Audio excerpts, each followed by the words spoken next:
chair. Well, I may totally screw this up, but I want to, before we recognize you, I'd like for Jerry Blackwood and David Hall to do a stand-up comedy routine based on our generators in the past. And as ugly as it sounded yesterday when you were telling me the story, or whenever you were telling the story last, I guess it was yesterday. Explain before we recognize Vaughn and talk about the grant, what we've been up against for the past years. So in the past, first of all, we've never had someone really follow through like Vaughn has on this grant, to obtain this grant. I'd like to get him. Let's do that at the end. We got to get you there first. But in the past, the generators that we've purchased from surplus, I think most of them have been purchased from surplus or about a couple around. And whenever the storms would come or whatever, one of the ones that's water is a generator pump. And whenever you would go during a storm and power outage, you would have to go and start this generator pump up. You have to prime it.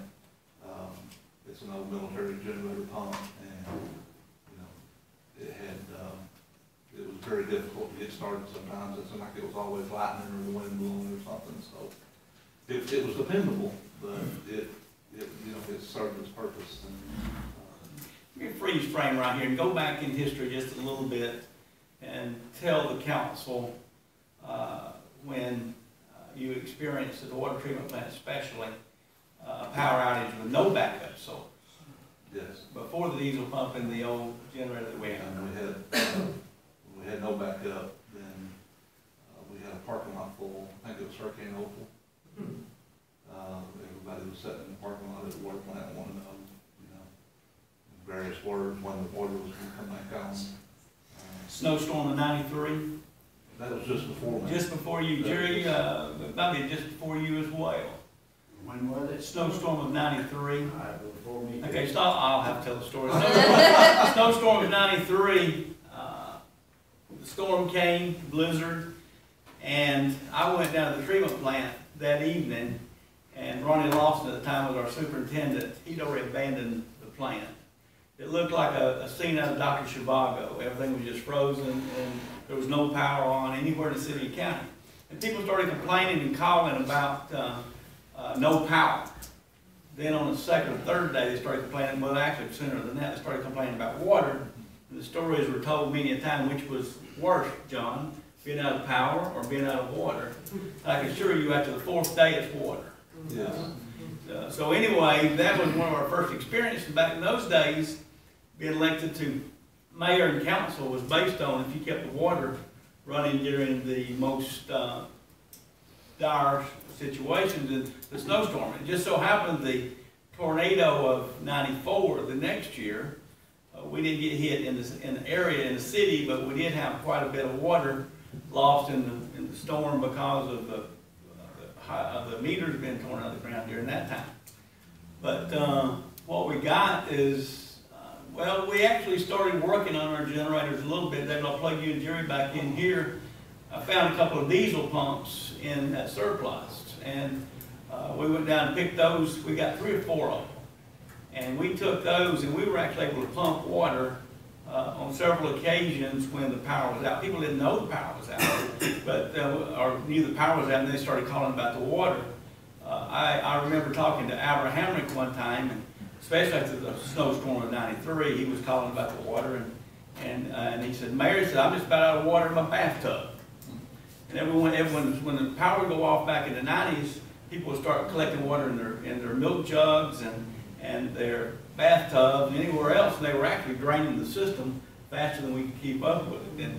And then, of course, we had the big leak after the snowstorm of '93, where it took us about 3 weeks to get Talking Rock back online.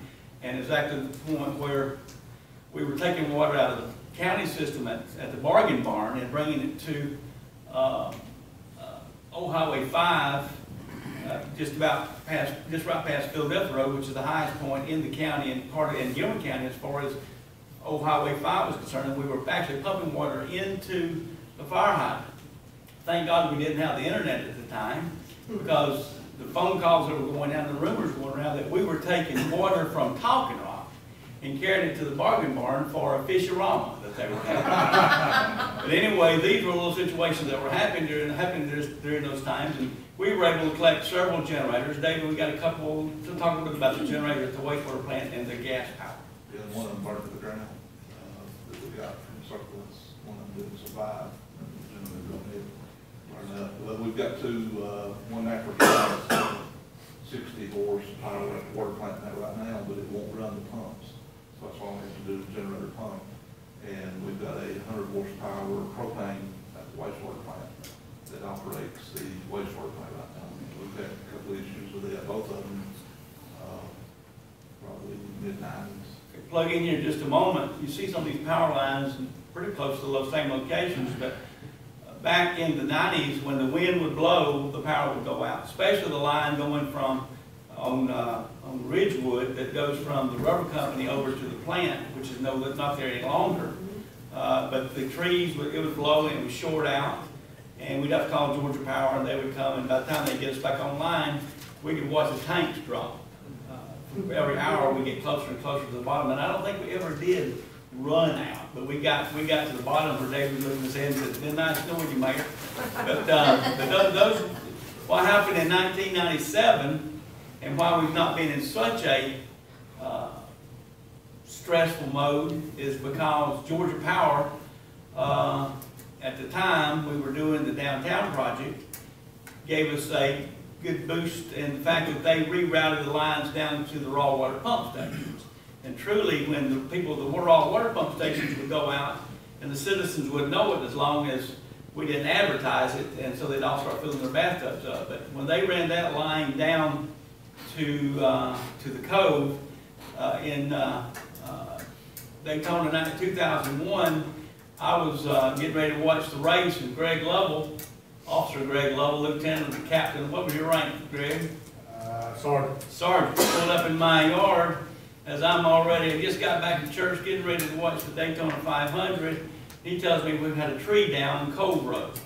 And I'd be dog if the bank didn't slide off and take out the good work of Georgia Power. So we were out quite a while during that time with no power to pump water back until Georgia Power got back and redid the lines, which took. Did they get the water back on that night, or was it? They had to get back on that night. We had to work around the bank. I can't recall. I know we got the power back on, and we've been more of a panic than we were. Well, we got too many on the best for, so they could have.